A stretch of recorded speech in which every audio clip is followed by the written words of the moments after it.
Hello, everyone, and welcome to another episode of ReNouned Podcast. We are your hosts and co-creators, Mark Schulz and Alison Hager. ReNouned is a podcast for the curious. We dust off the commonplace and we look for new relevance as we challenge ourselves to think critically about the objects that surround us. How do they echo humanity's past, reflect the present, or foreshadow the future? Alison, do you want to remind everyone what our noun is? I sure do. The noun for this episode is payment, Payment, payment. Excellent. Okay. Shall we roll our dice to see who digs in first? I got 4. A 2. 4. All right. It's on you. Great. Let me know when you have 15 seconds on the clock for me. Okay, Mark, 15 seconds on the clock in 3, 2, 1. The concept of a transaction may be as old as humanity itself, but payments have evolved significantly over time to the point where the very mediums and dynamics of modern payments come with a significant cost of their own. 2 seconds left on the clock. Nice. Well done. Okay, once again, we definitely went in different directions, which is exciting.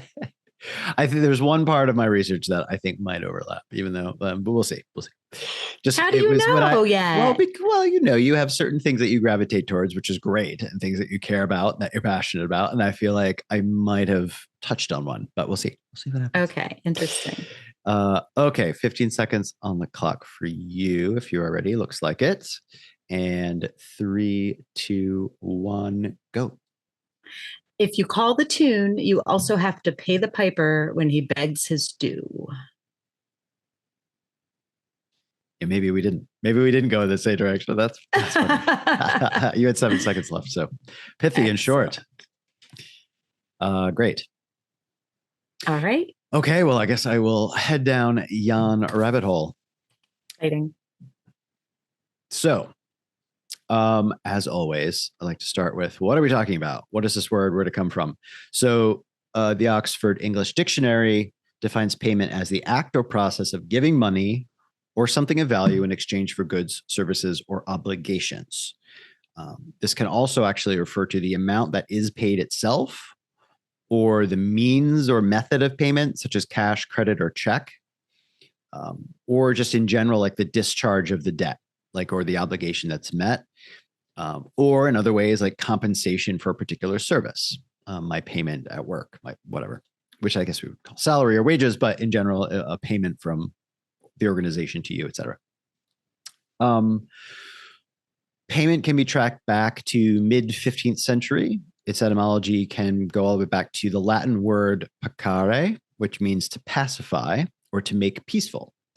So that makes sense. And also I just kind of like to picture, right? Like the whole thing was, I feel like, a more aggressive origin of the word, right? Like if somebody felt like they were owed something else, if the word was to pacify, it was clearly already jumping ahead to somebody being agitated that they weren't getting paid back, right? Which I think is kind of funny.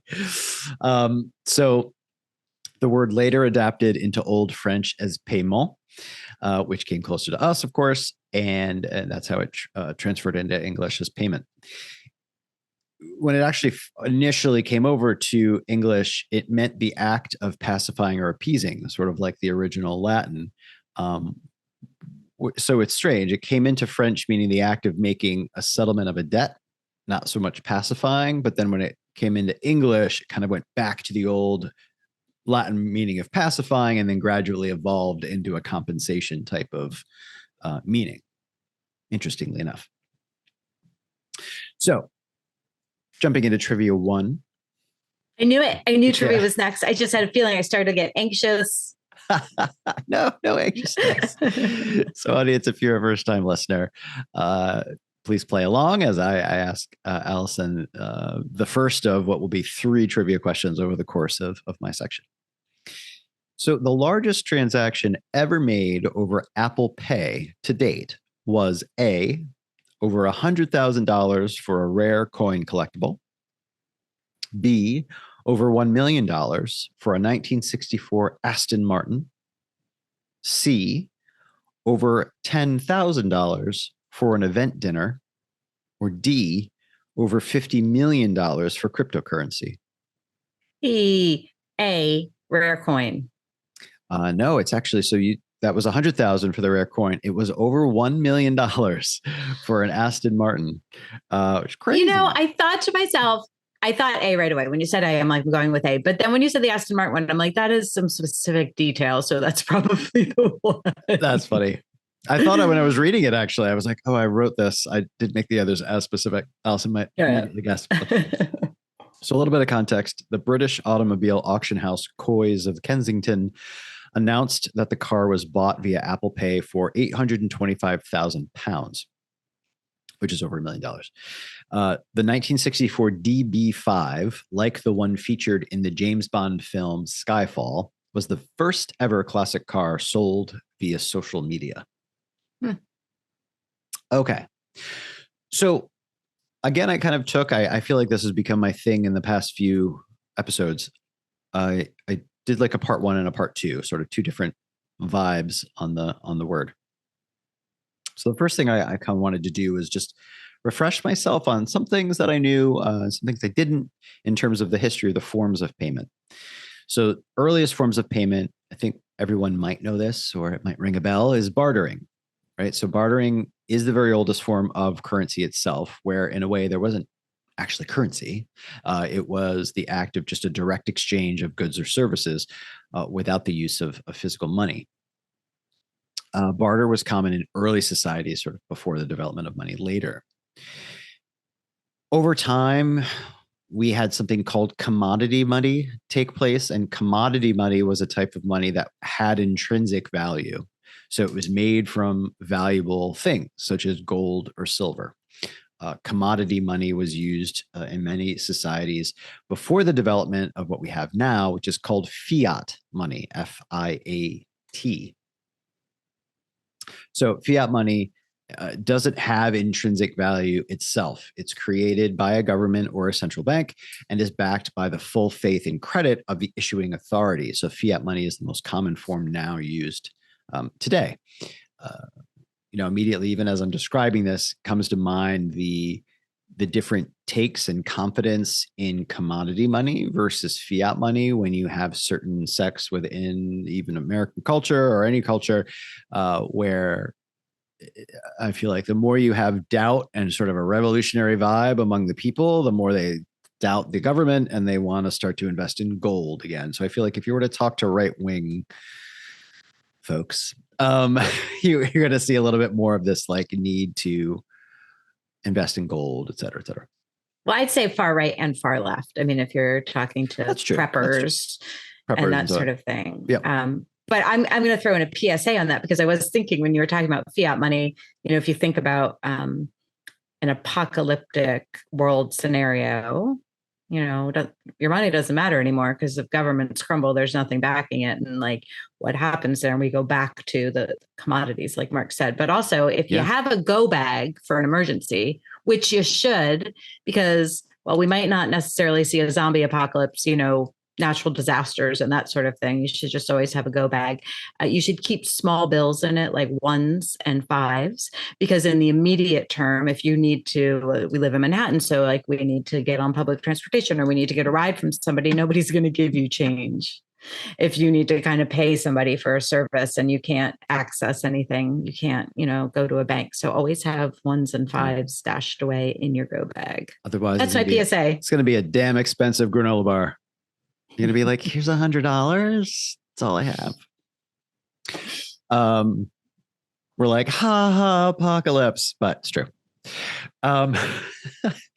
So, and even when you play that scenario out, I feel like, yes, commodity money would become important, but then over time, depending on what the disaster was, I feel like it's so fluid. Right now, we've been in like fiat land, but it would start to say, I'm picturing like movies and films about, to your point, zombie apocalypse, but say that the compound where somebody like takes refuge and then like, there isn't enough gold to go around. So then they issue who knows what, like as, shreds of cloth to be representative of a currency, you sort of end up going back to fiat in a way. Or there's another type called representative that I didn't list, which was like tobacco notes in human history and US history. They couldn't be used for anything. They could be used only for tobacco, right? So they were only like a 1-to-1 ratio with a particular commodity, but they weren't, of course, made of tobacco. They were just like paper notes. Anyway, so moving on to just sort of some of the pros and cons that are out there in the literature on currency for barter. Some pros: simple and direct, right? It also doesn't require a central authority to regulate it. Now, a side note on there, one thing that was interesting to me in my research, I actually started out on this trying to track down some proof, if you will, or just the background of research and history on what I had learned many years ago, which was that one of the benefits of currency was that it helped separate the people from needing like a tribal chieftain or other head of a community to sort of bless or approve the transaction of a barter.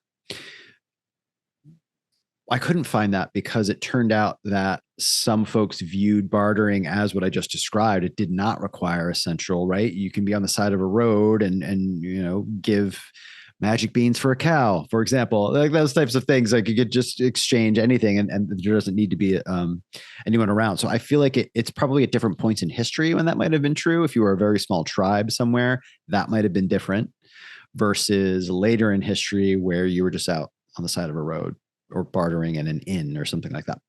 Anyway, in fact, a lot of my research, which I don't get into actually at all today, but did describe that when you get away from barter into currency, it is a form of control of a government, that actually to have that central authority is another way that if you're not trusting your government, it can be manipulative of a society. Okay.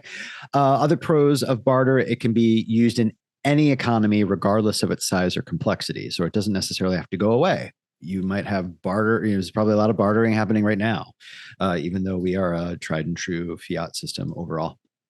Some cons: it can be difficult to find someone that you want to trade with, that the value of two certain things is the same, right? You only look around, you have an expensive audio stereo system or something like that you could give away, and then the only thing someone's willing to do for you is clean your house. Like it's not quite the same, right, vibe and level of value. So those types of things can crop up. It can be difficult to value goods and services that are not easily comparable. So sort of what I just described, it's similar, right? It's hard to find somebody because they're difficult to compare. And it can be difficult to store and transport goods and services. If it was food-based or things like that, you're suddenly going to lose that value if it's sitting on your shelf too long. So commodity money, similar. Pros: intrinsic value, which means that it's valuable even when it's not being used as money. So you can transform it, et cetera, especially if it's gold or silver, and then still sell it later. It could be a pretty necklace, but then you can still sell it if you need to. It's easy to store and transport. It's widely accepted form of payment, but of course its cons are its value can fluctuate based on supply and demand. I'm picturing, I don't know how often this happened in history, but you had a little bit, but then like a gold mine was found outside of town. It's going to go down a little bit. And also it can be counterfeited. I had to think about that for a second, because as I was referencing this, I was thinking that commodity money would be harder to counterfeit than fiat. But I think what I found was that fiat can be advanced to a degree where it might be harder to counterfeit. Whereas if it's gold and it's just a shiny metal object, other than like biting it, everything we've seen in every film known to man or like TV show where someone's like in the Middle Ages being like, yeah, it's good. Bite I guess it could be harder to test to make sure that something is actually a gold coin, I suppose. So harder, it can be counterfeited. So fiat money, pros and cons: stable in value. That's listed as a pro in my research. I guess overall in like historical circles, it is more stable, but as we well know, things can fluctuate quite easily in global markets. It's easy to divide into smaller units, to Alison's point just now, with the go bag situation. It is difficult to counterfeit, and it is used by a central authority which can regulate its supply. So you have the benefit, if you're looking at a government as it's doing its job to regulate and create a safety net. Cons, it does not have intrinsic value. So the other flip side of that, shit hits the fan and it is go bag time and the zombies are eating everyone. Over time, people are going to lose confidence that $200 bill on your pocket or $200 is doing anything for you. They're like, I don't need paper, I need medicine, etc. B, it can be devalued by inflation, or C, it's not as widely accepted as a form of payment as commodity money. So the other thing that we have, as we've evolved recently in human history, is digital currency. So it's the newest and latest form of currency. And there are a lot of pros and cons if anyone has not been keeping up on them. So some examples of a very popular current digital currency are Bitcoin and Ethereum. So forgive me, audience, if this is a topic that you have read up on and you know a lot about, but you may or may not know what blockchain is. And so I thought I would just describe in general some things that I knew, but also some things that I refreshed myself on, because I feel like unless you stay in this very ever-changing and complex sort of area of finance, you may forget it. So blockchain it's called a distributed ledger technology, which might feel overwhelming to be like, well, what does that mean?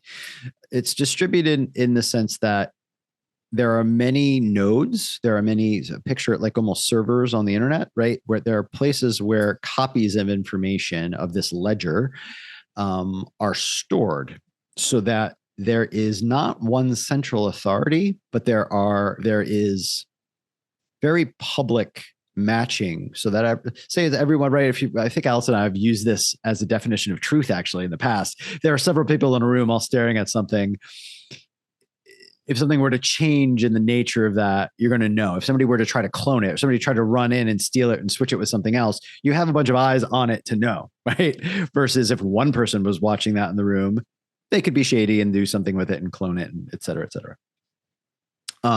So because of that distributed nature of it, it is known to be more secure, transparent, quite literally by definition, and more tamper-proof to transactions. It's, as I described, it's a public database basically that's shared across. And why it's called a chain is each block within the code used to generate this digital currency contains a timestamp and a link to a previous block. And so that's, if you're picturing a ledger that runs, I don't know, say on an old, a paper page that runs down and is listing a history of transactions, picture that you're taking all of those lines within this notebook and you're just digitally chaining them together. So you have from the very beginning, the full history of the transactions from the very beginning of the minting, the beginning of whatever this digital thing, currency was. So there's a few things that happen there. One, it's incredibly descriptive, right? You really know that it's very secure in that you know who has had it and where it's been and if it's real and if it's not.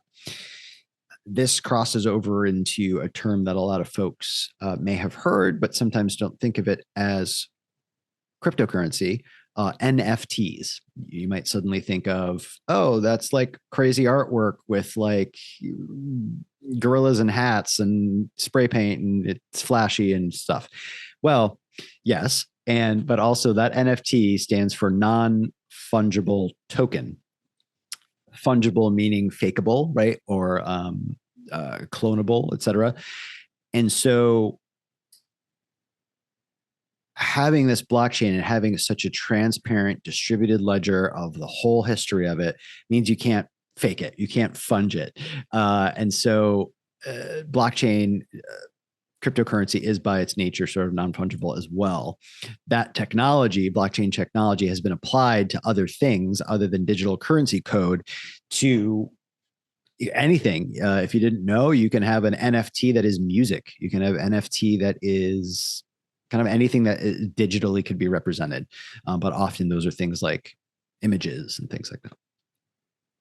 Okay, so I just wanted to describe a little bit about that because it becomes, right, it's in the news all the time and it's becoming more and more popular.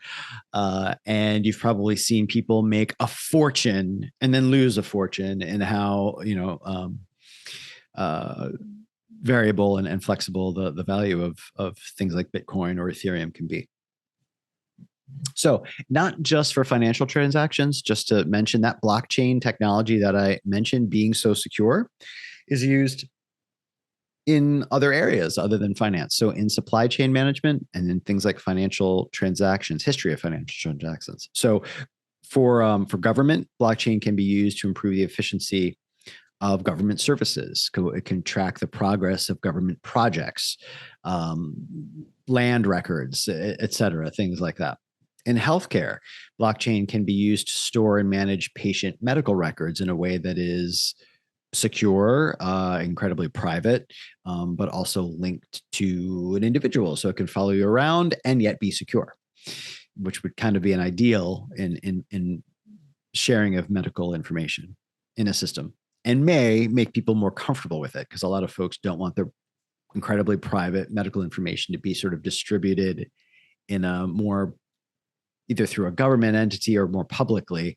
But blockchain may be a way to solve that, or like bridge the concern, but also the functionality that we want. Media and entertainment. I mentioned that blockchain can be other things like video or audio. So that could help that those industries really help reduce piracy and secure things in a more efficient way. For better or for worse. Some folks like to dabble in piracy. Some folks don't. People think that it's wrong to have things be so controlled, but it will certainly help those industries. Okay. So some of the pros and cons, as I did with the other forms, the benefits, I think a lot of them are obvious from what I just mentioned: higher security, more transparency, a lot more efficiency, but efficiency more in, how should I put this? Efficiency in sort of our human effort or time or things in processing them. There are definitely some cons in a different type of inefficiency that we'll get to in a second. Some of the cons and challenges that blockchain has. There is a problem with scalability. Because it is a distributed ledger, that means that every node in the network has to store a copy of the entire ledger. So the example I used before of several people standing in a circle in a room looking at something isn't quite right, because it's actually, they're not all in the same room. They're in nodes like on the internet and in distributed databases. So the thing they're looking at actually has to be an exact copy that's duplicated wherever they are. So that ledger, all of that information I just mentioned, all has to be duplicated and then constantly compared, so that if one changes, red flags go off, if that makes sense, anyone. So it's that ledger is distributed and constantly monitored. And so as we talk about scalability, the amount of data grows sort of exponentially from there as this takes off as a technology. Because of that, it can be slow to process transactions. That's because the transactions have to be verified by all the nodes in the network. That transparency also means that, they all have to sort of weigh in. It sort of has to be a unanimous, so to speak, decision, right? As things are being compared, you can't have some ledgers be like, well, no, that's not how we see this data. And some ledgers are like, yes. And then you just process it. Everything has to be identical for the blockchain technology to work as engineered. So energy consumption facts, because this is so like the scalability and sort of the weight of it, you may or may not be familiar, audience, with, in the news, this is often brought up right away as the impact that moving to this technology can have on climate change, et cetera, and the environment. So some energy consumption. The global annual energy consumption of blockchain is estimated to be between 120 and 240 terawatt hours per year. So if you're anything like me, that means nothing. Sounds impressive, but what is that? That is the equivalent to the annual electricity usage of many individual countries, such as Argentina and Australia. So to have an entire country be the equivalent of a technology that's still in its nascence, like it's still very early on, it's alarming. I don't get into it much here, but there is a lot of work being done to make it more efficient and to change how something is processed. I believe already, I might be misspeaking, but there's already a difference between Bitcoin and how that's minted and processed versus Ethereum, a different type of cryptocurrency that I mentioned. I think Ethereum is a lot more efficient and relies on more renewable sources of energy versus Bitcoin.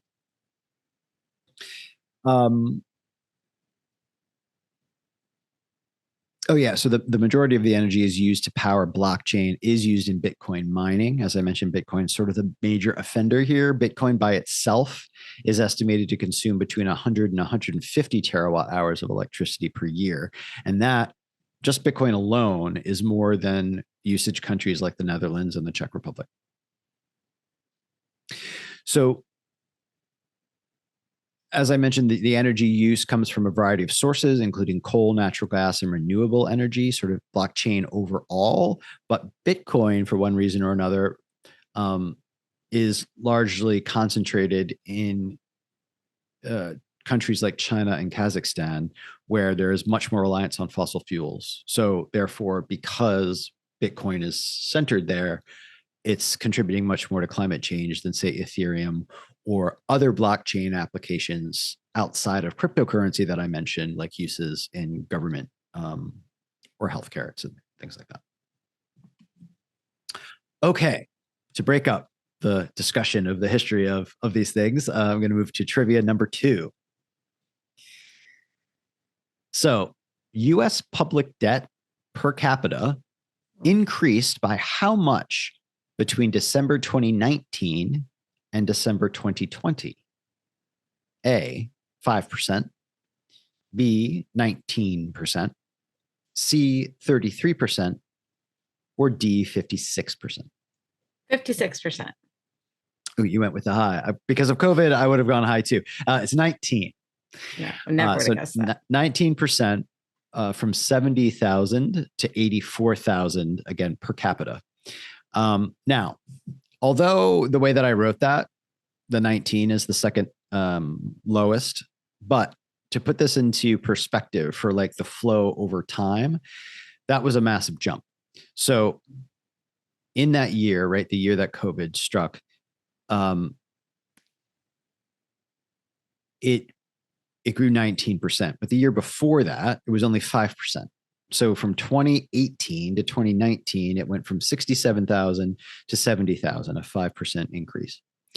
Then it jumped 19%, right? More than triple that rate, from 70 to 84.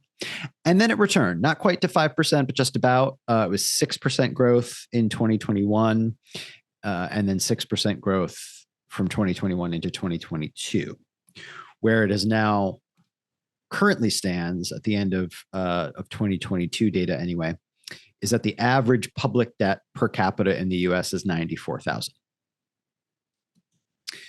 So why I mentioned that was a little bit of a setup is that I just wanted to talk about the mental and physical effects of being in debt.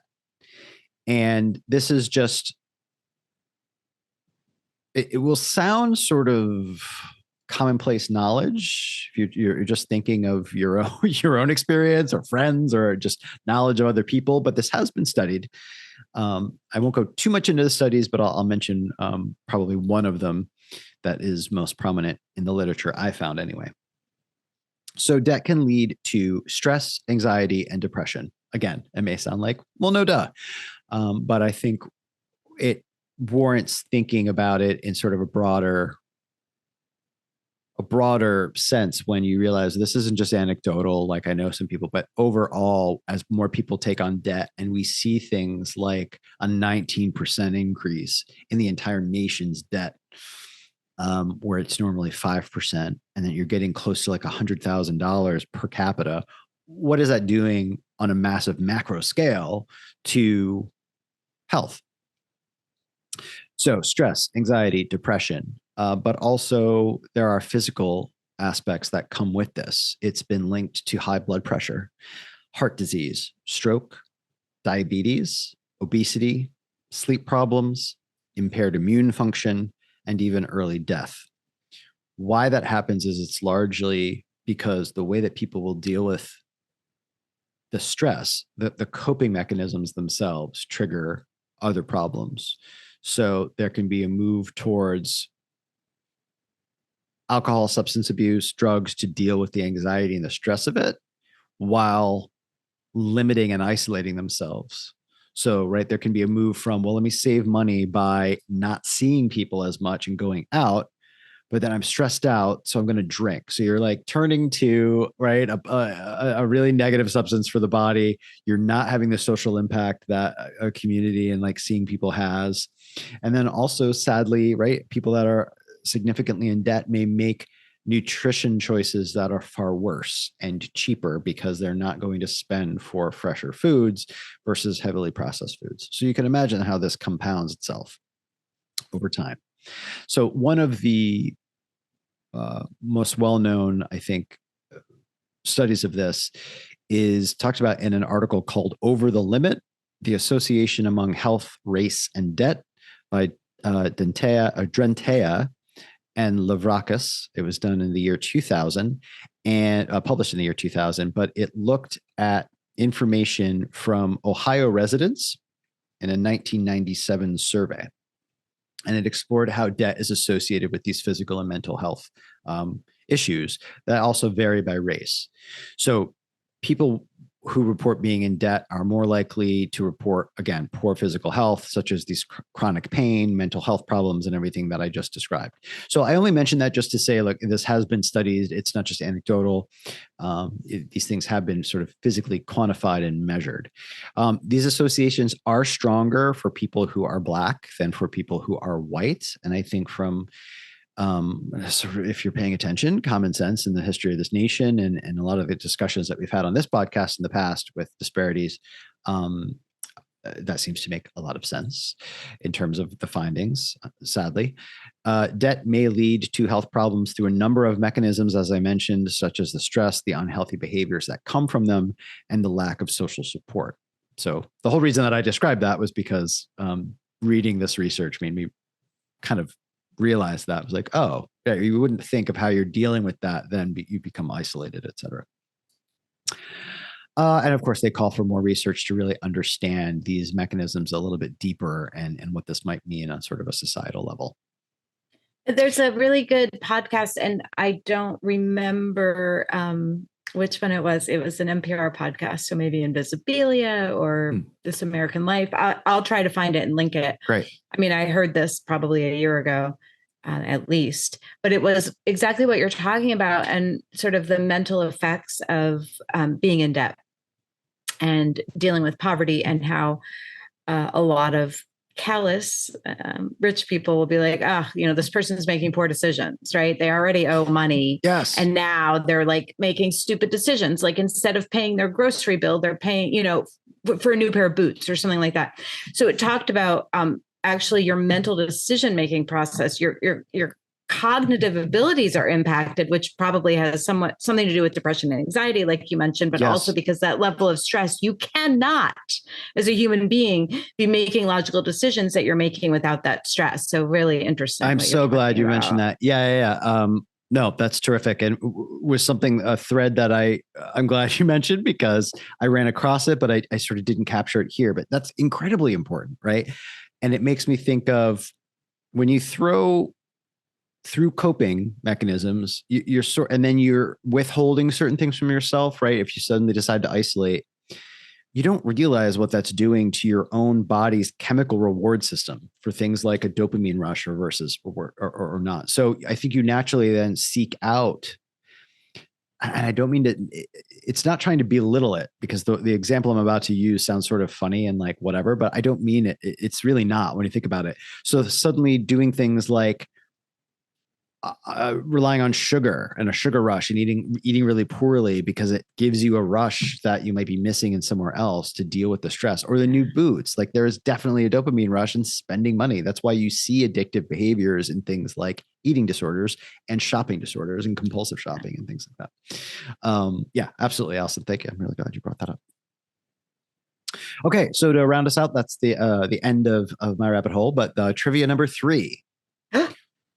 What percentage of the world population is estimated to be unbanked, meaning not having an account with a financial institution or a mobile provider?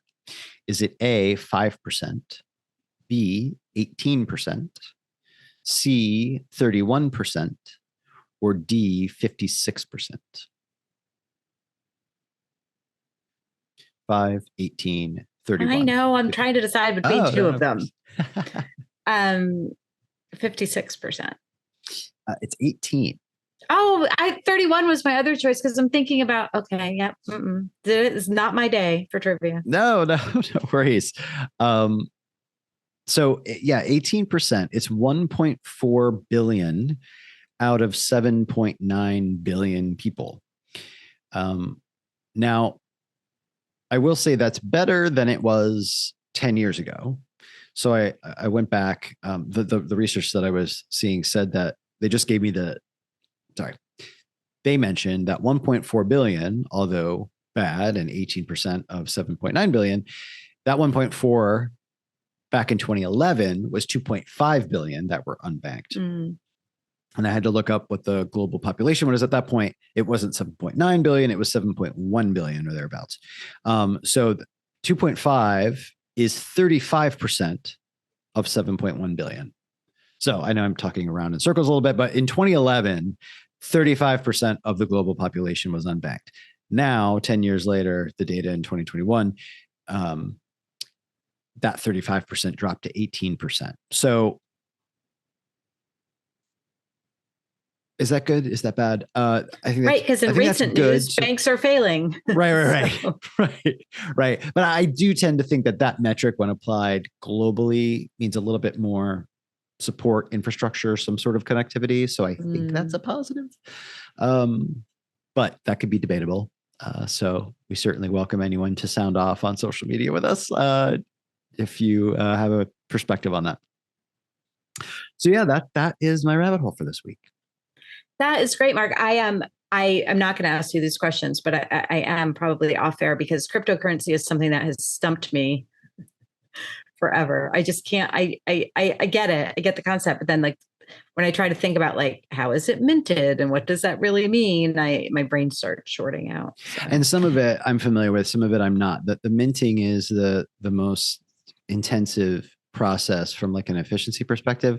It is creating some sort of bit of code, as far as I understand, that therefore cannot be is so encrypted it can't be faked or fungible. And then every transaction, if it moves, once it's minted, if you sell it to someone else, that becomes part of the code, I believe. So the history of the transactions as it moves around just keeps getting appended to it, is my understanding. Yeah, there's another another one. I can't remember where I heard it. Definitely an NPR show.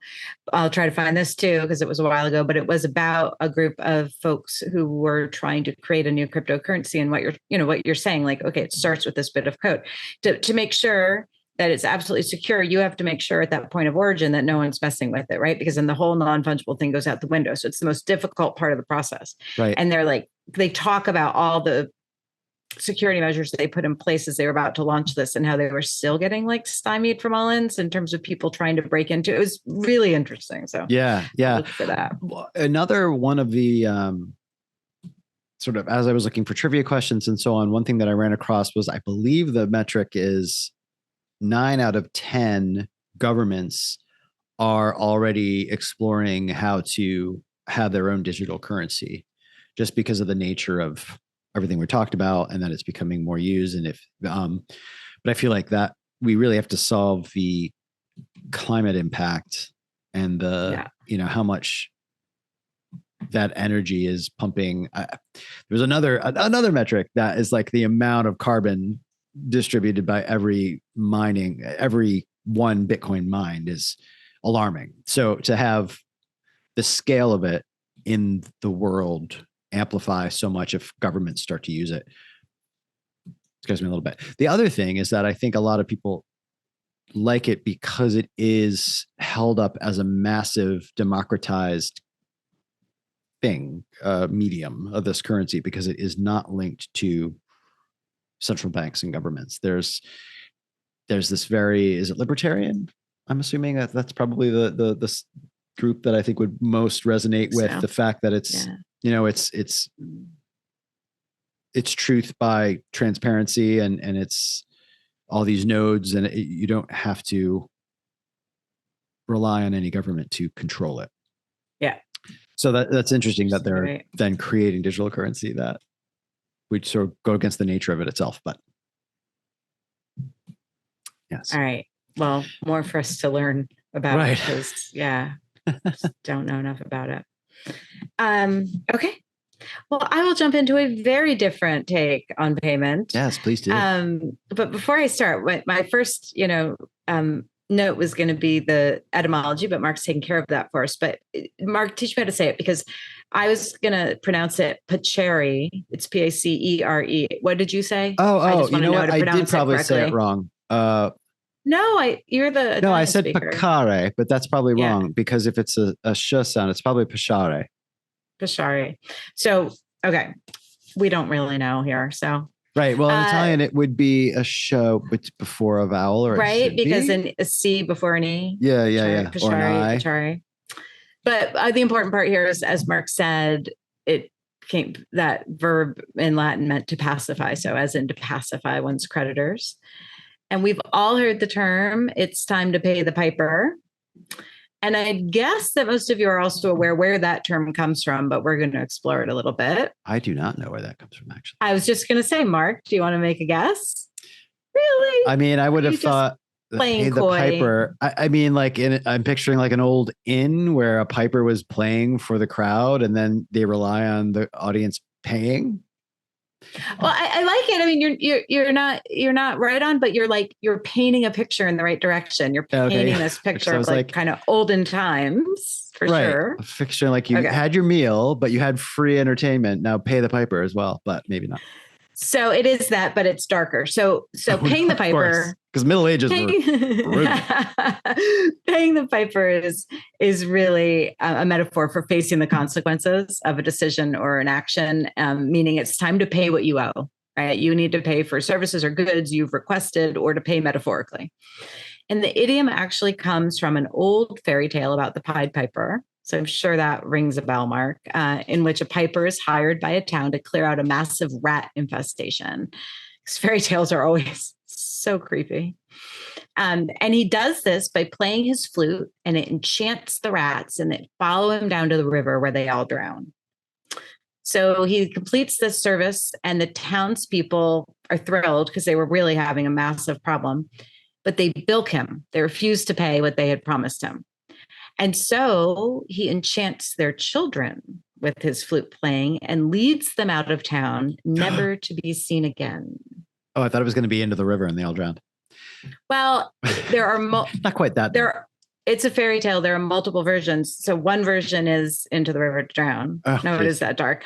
One version is into a hillside, like into a cave where then a landslide came and locked them in forever. It's very, very dark. So that is where the idiom to pay the piper comes from. Because if you don't pay the piper what you owe him, worse things might happen. You're going to pay one way or another. If the piper's magic came from fairy magic, then it makes sense that they all go under the hill. Exactly. And they're still dancing to this day. To this very day. As are you and I. As I hear a bell ring. Yeah, exactly.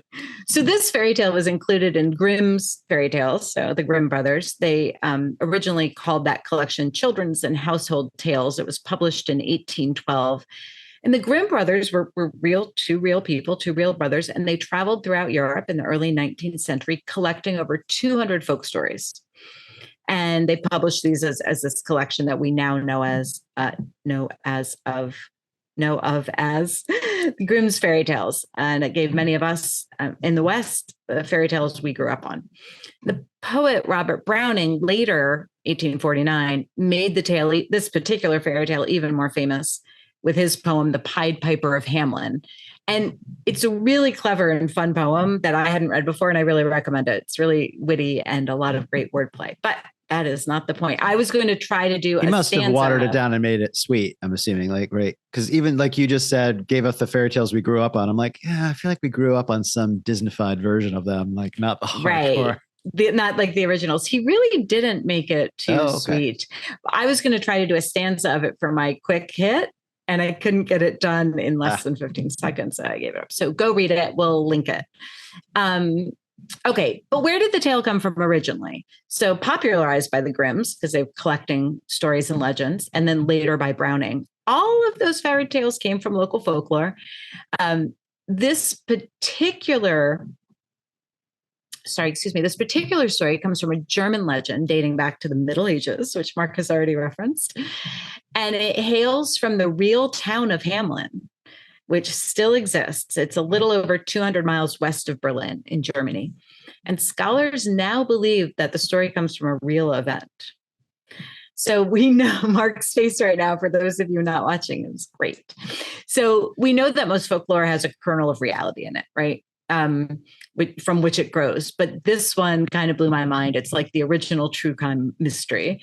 So in Hamelin today, there still exists on a residence dating to 1602, an etching that reads, quote, AD 1284, on the 26th of June, the day of St. John and St. Paul, 130 children born in Hamelin were led out of the town by a piper wearing multicolored clothes. After passing the Calvary near the Koppenberg, they disappeared forever. And so the Koppenberg is generally it was Pennywise. Oh, stop it. Oh, looking around here, the hills outside of town. By the way, Pied Piper, Pied means multicolored. And so the Pied Piper is always depicted wearing like a multicolored coat. So there you go. There's this. I never knew that. There's this not ancient, but like this etching from the Middle Ages that references. There is also an entry in Hamelin's town records dating to 1384, reading, quote, "It is 100 years since our children left." I just got chills because that's in the actual town records from 100 years exactly later. And even more evidence exists. The earliest mention of the story seems to have been on a stained glass window placed in the church of Hamelin around 1300. So that would have been about 16 years after the event allegedly occurred. It was destroyed in 1660, so you can't go see it, but it was described in several accounts between the 14th and 17th centuries as depicting the figure of a Pied Piper leading several ghostly white children. There's a 15th century manuscript called the Lüneburg manuscript, and it's an early German account of the event, and there's 5 historical memory, right? So my point here is there's different places in the historical record where this is mentioned. God, we should have saved this episode for Halloween. It's creeping me out. And it's all referring to the similar story. 130 children or young people vanishing on the 26th of June, 1284, following. I need to check if there have been a lot of like German, like this sounds like the perfect German Netflix series or something like. Oh, it really does. Like there must have been in the history of German storytelling a riffing on this topic that I just am not familiar with here. Honestly, the creators of Dark should do this next. Yes.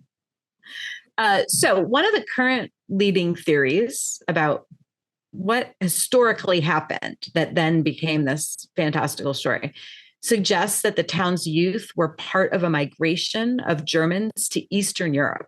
which was happening around that time, and it was fueled by an economic depression. And in this theory, the piper would have been what they called a recruiter at the time, who would come to try to recruit people to move to these areas that they had just maybe taken over, offering them something in return, like land, etc. Apparently, these recruiters of the time often wore really colorful sweet clothing. Candies, maybe, like creepy. These recruiters wore colorful costumes and they played instruments because they were trying to attract attention. So that's clowns is what we're saying. A creepy clown led children out of it. We're going to Pennywise forever. In this like migration theory, because there are other theories that we're going to talk about, many historians believe the youth emigrated to Transylvania.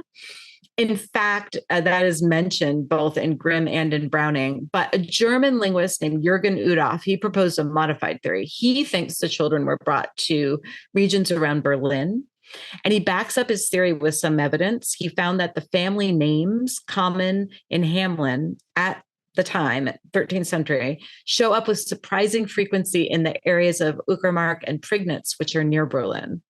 So he's like linking things that could really point to this. The theory is also am I getting my geography wrong? Transylvania is a bit far from where this would be in Germany. It is, but I mean, Berlin was 200 miles. So the theories kind of reinforced that region around Berlin was newly liberated from the Danes. And so like ripe for German colonization. Now, in my script for Netflix, it's definitely Transylvania because I need a bridge to like vampire. Absolutely. I mean, I totally get that. And there's also like apparently evidence that there are also similar German names in Transylvania. So could be.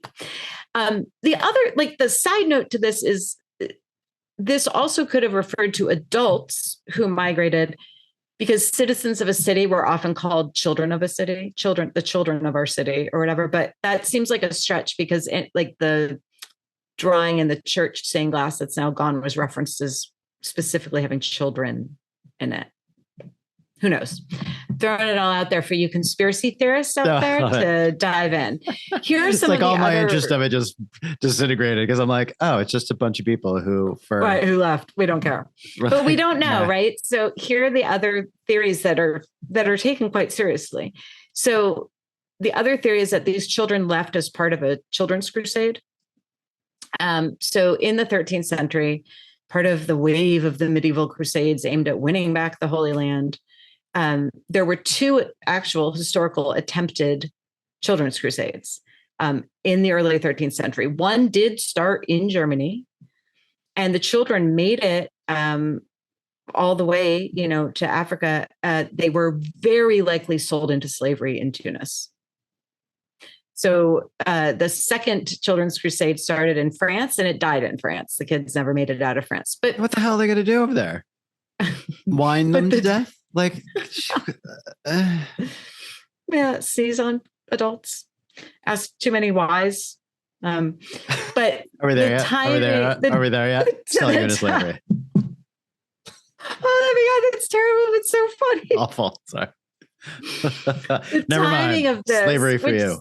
Which seems pretty like, oh, okay, these kids got like lured into like, hey, yeah, let's go be part of his children's crusade, but the timing's off by like 62 years, right? So like by almost a century. So probably not, but who knows?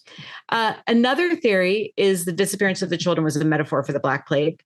It doesn't add up date-wise. Again, the plague didn't reach Germany until the 14th century. This was 1284. Oh yeah, I was like, that's in 1500. Okay. Killed in a landslide, until the 1400s. Killed in a landslide is another thing, that there was some horrible landslide. That, like, big no, kill in a landslide. Hit it. And in the original tale, again, like any myth, like any tale, there are different versions, but in the original, the kids are led into this mountainside, and then there's this like rock fall, and they're sealed in forever. And so could there have been an actual natural disaster that killed the kids? But then why are they talking about a figure again and again leading their children away? Right. We're like picturing a big town. This probably had like 100 people in it. I mean, who knows? I don't know. Right. I mean, I think, 130 children were missing. So I had more than that, but more than that. So interesting theory. Dancing mania. So this is also known as St. Vitus's dance or choreomania or St. John's dance. And Mark's about to make a joke. I just feel like dancing. No, it's not a joke. It's funny. This is an actual disease first documented in the 11th century, and it manifests itself through wild, uncontrollable dancing. Like people just dance. There are accounts of this from starting in the Middle Ages. The first recorded one in Germany, and then it spread throughout Europe, and people dance until they drop from exhaustion. And the theories of the time, not shockingly, were they were possessed by the devil or cursed by a saint. Clearly the only things that could cause any sort of illness. Current theories about this particular illness are ergot poisoning. Ergot's a fungus, and there are two types of ergotism. This is a real disease. And the first is characterized by like severe muscle spasms, fever, and hallucinations. Everybody drank the Kool-Aid, quite literally. Made with exactly. Something. That kind of makes more sense to me, because why has it disappeared? You're not hearing like a bunch of people couldn't stop dancing in the Lower East Side. Like it had to be something, right? Like I think so. They become manic, or they have other forms of tremors, suffer from hallucinations, all of that. And the ergotism, so it's a fungus, and it infects grain, usually rye, but it can infect other grains, but rye is its favorite. But this particular area didn't really have rye, like it wasn't a main crop. So like, could it have been? But in one actual documented 13th century outbreak, a literal form of dance fever, it did occur just south of Hamelin. I mean, this is documented in a town called Erfurt, where a group of youths were documented as wildly gyrating. I love that historical description, as they traveled out of town. And they danced out of town, and they ended up 12 miles away in a neighboring town. And a mountain fell on them. And that's the story. Then they went off to win Jerusalem and were sold. And then they went home, except I like that we're going to string them all together. Then the aliens came. Then the zombie apocalypse happened. So some of the children. Pennywise ate them. He was on a spaceship. Apparently expired shortly after this, having flat out danced themselves to death. And those who survived were left with chronic tremors. So That's why the church hates dancing, everybody. They have forever. So there's a theory that perhaps Hamelin witnessed a similar plague, right? And the dancing to the figurative tune of a piper being the devil, right? So this is going back to metaphor. And then finally, there are kind of theories around it was mass hysteria. At this time, as Mark already mentioned, like the Dark Ages were no walk in the park. So there was massive famine, drought, disease, constant pressures, tying back into Mark's thing. Like when you are faced with like a ongoing poverty situation. Nobody was educated. Nobody could read. Yeah, just losing your mind, quite literally, mass hysteria. Like, could this have been so? Again, why was it only children? We don't know. So here's one final piece of the puzzle. All of these theories, viable to some degree, they neglect one specific key in the mystery. And this is a quote from Vibke Reimer. He works at the Hamelin Museum. You can visit Hamelin, Germany now, and they really capitalize on this whole story, which is weird because it's such a tragic story. But like they bake bread that looks like rats, and they have a whole museum about the Pied Piper. And I really want to go. They have a gate that I think it's called Piper's Gate. I'm not sure where the gate of the city that the children were allegedly let out of. And on that street, you're not allowed to play music. Just very, very dark. But anyway, here's what he says, quote, "These theories don't explain the very particular date cited for the loss of the children and the local sense of trauma. Did something happen that officials had been covering up? Something so traumatic, way to stir things up, Vibke, so traumatic that it was transmitted orally for so long in the town's collective memory over decades and even centuries." So he's kind of throwing out there like, what is this? So here's one theory, because that date is very specific. It's even mentioned in Fairytales. So the date chronicled, that 26th of June, is also the date of pagan midsummer celebrations during the Middle Ages. And pipers were often hired for festivals and celebrations, like any kind of pagan celebration, you would hire musicians, you would hire pipers. And the fact that the documentation also emphasizes that the children followed the piper to the Koppen, which is commonly translated as hills, like the Koppenberg would be like this particular hill outside the town, suggests another link, which is there are regions in Germany where midsummer was celebrated by lighting fires on the hills. So people would go to the hills and light fires and dance. And all this leads to one particularly macabre reading of the legend. They drunkenly burned all their kids. Which is that, I'm going to add that to the list of theories, which is that the piper may be emblematic of like a pagan shaman playing his flute, leading the youth to their midsummer festivities in the hills, part of the midsummer celebration. Could it have been that a local Christian faction, which at the time was trying to cement conversion of the region, waylaid and like massacred the group? Apparently the destroyed church window showed the children as sacrifices, that church window that we can't view anymore, but that has been described. So that is another really kind of bloody theory. A less bloody version is maybe the Christians like spirited them away to local monasteries, like took them away to convert them.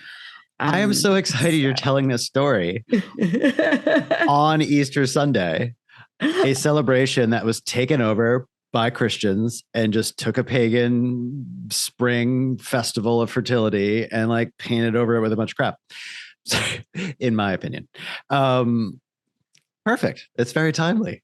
Yeah, there you go. I didn't even plan that. So okay, I've given you all the theories and I have zero answers for you because they don't know. There are legitimate scholars still trying to figure this out. None of these threads are good. It's a very exciting choose your own adventure. I'm like, they're either sold in Tunisia, buried under a hill, I don't know, eaten by somebody. Like it's just everything. Drowned. Or the most banal was they were actually adults. Some dude showed up, recruiter from Transylvania, who was like, your town is crap, economy's crap, come live with us.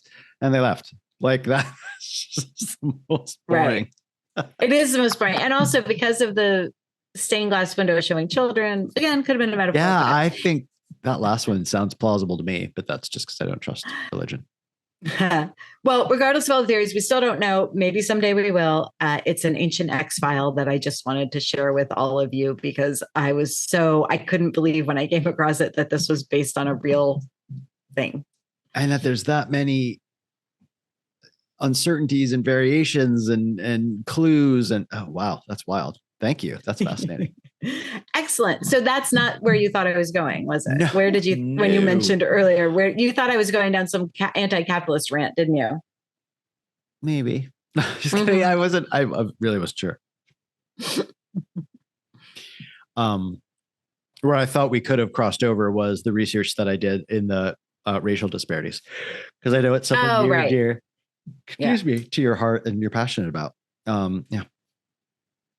Excellent. Well, excellent. I love that. Interest of time. What is your big question, Mark? Yes. Okay. So my big question is, in general, with sort of modern culture's growing concern for long-term health optimization, right? People are living longer. We're more, I think, attuned to things that can negatively affect our health in general. Will society begin to hold unscrupulous credit and banking practices more directly responsible for poor health of people who are in chronic debt or who are lured into chronic debt? Or on the flip side, is that not holding individuals accountable for their own actions, right? I can see it on both sides. Is it a movement towards a quote unquote nanny state, as the far right would call it?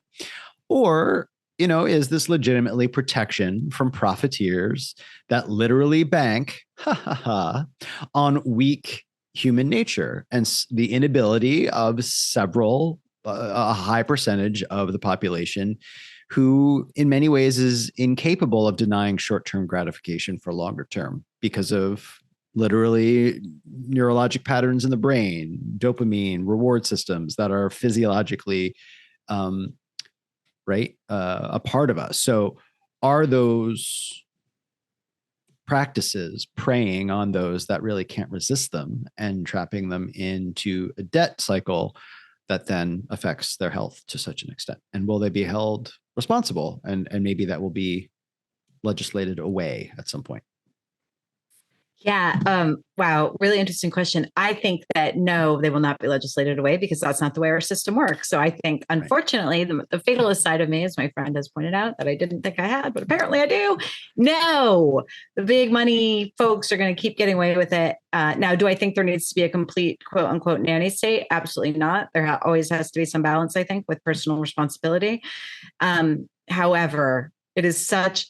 people are purposely, politically, financially, in all these ways, people are put in positions. All of us are put in positions so that we're kind of kept down. Like I've talked about last time, like the elite don't want any of us getting what they have, right? So the politicians make sure we're fighting each other.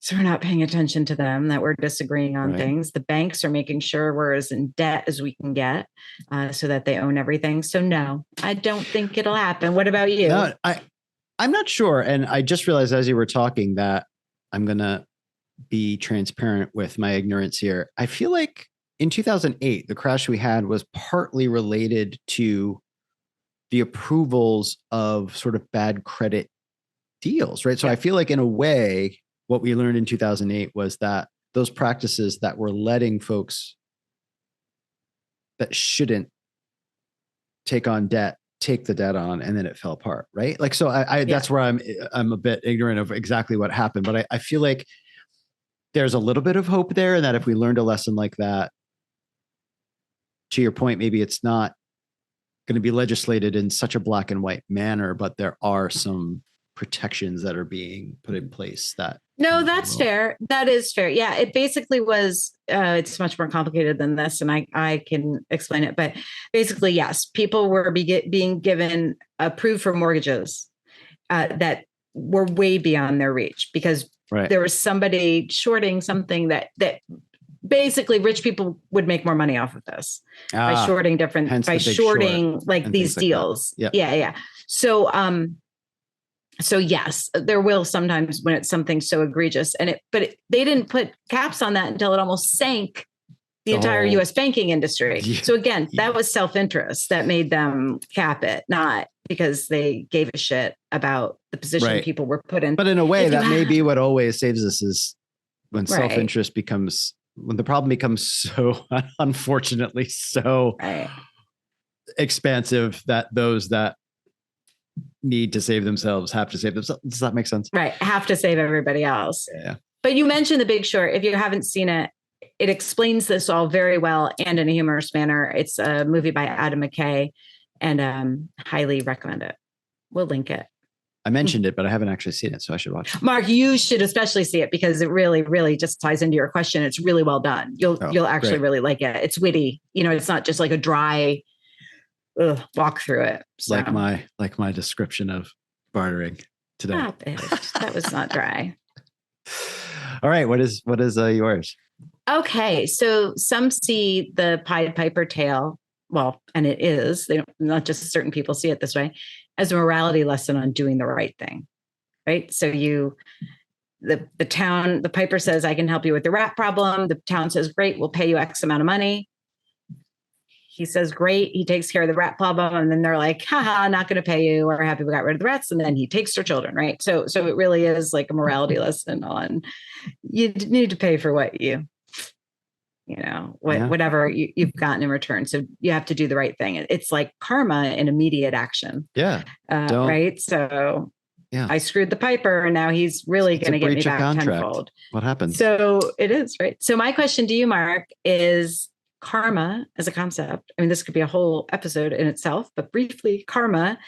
What do you think? Is karma a thing? Is karma real? Or is just karma something people teach their children about to kind of as another rail to keep them on the path of doing the right thing? As a energy or some sort of like balance outside of human behavior on its own. Yeah, I wouldn't say that's real. But you're talking to an atheist who doesn't believe in mythical things that are outside. Now, as a pattern of sociological influences and forces, that I think makes sense, right? If it's more a rebound pattern because you behaved a certain way and therefore you are seen societally in certain ways and therefore treated differently and it comes back to get you, I feel like that makes sense. But to say that in the absence of any of that social dynamic, that the universe is gonna, a bird's gonna poop on your head more frequently because you were a dick to somebody, that doesn't make sense to me. No. Yeah, no, that I love the way you said that, because in the West, I think karma is usually viewed as one being like spiritual, right? Like it's tied to, there's karma spoken about in Hinduism and Buddhism, in other religions as well, and also viewed as like a consequences of our actions sort of thing. The Sanskrit meaning, the original meaning of the word, is really like talking about an action or a deed and its effects or consequences. So just much more straightforward, kind of saying, if you do XYZ, XYZ will happen. Now it does get, again, this, I read a lot on this. It's gonna be like hours of conversation, but there are different takes on it in different faiths, but it then does come back to, in some sects of Buddhism, they're saying it affects your future lives, right? People who believe in reincarnation. And Hinduism, it talks about there's a spiritual force that's going to get you back. You have to do good, right? So there's all this mishmash. But like what you said, if it could be like a societal thing, yes, you absolutely believe it. That's also very cool that you said that, because there's no scientific proof for karma, right? But there are explanations. Like doing good makes us feel happier. Right. We get a dopamine hit a lot of times, unless you're a psychopath. And acting in a pro-social way ensures we're treated better in a society that like we're reliant on each other as human beings. So exactly what you're saying. So I do the social, the internal mental effect. Dostoevsky, Crime and Punishment, most of that is about the internal suffering of, why am I forgetting his name? Famous character in I feel like looking it up because I'm absolutely. Oh my gosh, it's right on the tip of my tongue. Anyway, but the lead, right, is dealing with the guilt and the shame of a horrible action of murder, and therefore it's like torturous. So to your point, it's not just, I don't think it's mythical. I think to your point, it's a combination of how others will treat you, how you'll treat yourself, how you'll view your own experience of things. If you're dealing with like the social, like the shame of an action that was wrong, is also going to color your whole also experience. There there is an interesting scientific corollary that I can't not do, because we've talked about this before. So I did just think this was an interesting theory. So there is quantum entanglement. Right. So, oh my God, sorry. That was like my favorite moment of several of our episodes, but just Alison in isolation looking at me going, there is quantum entanglement. I love that. Should be on a t-shirt. Yes, there is. Please go on. We've talked about this in other episodes. It's what Einstein called spooky action at a distance.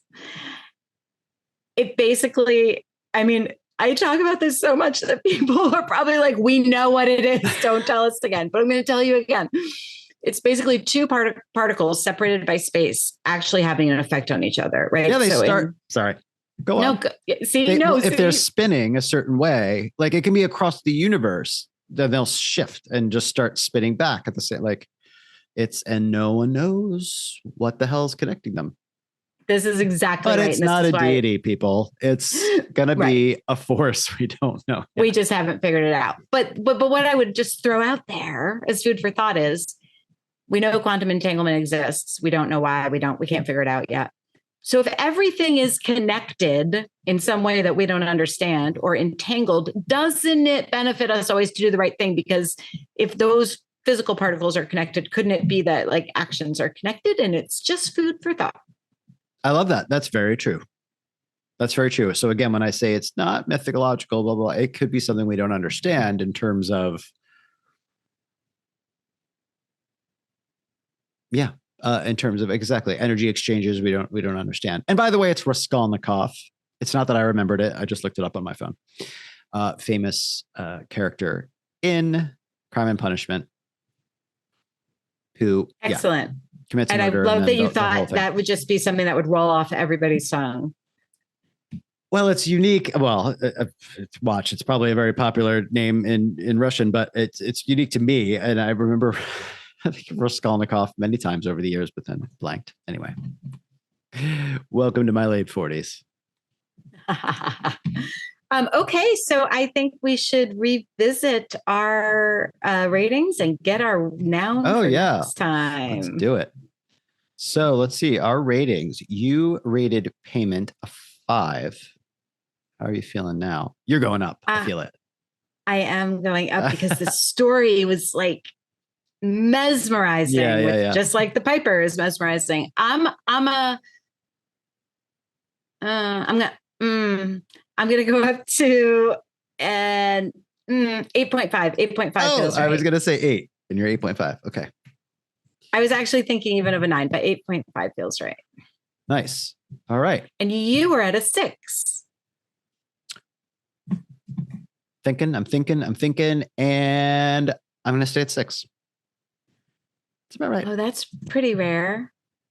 Oh, you did that 2 episodes ago with rehearsal. Oh, did I? Yeah. Oh, I did. And you did it with Jewel. Oh, yeah. So you've done it. All right. So it wasn't like. It was interesting. Lighting your fire. It didn't, yeah. Didn't change. Excellent. My world. Okay. Enough said.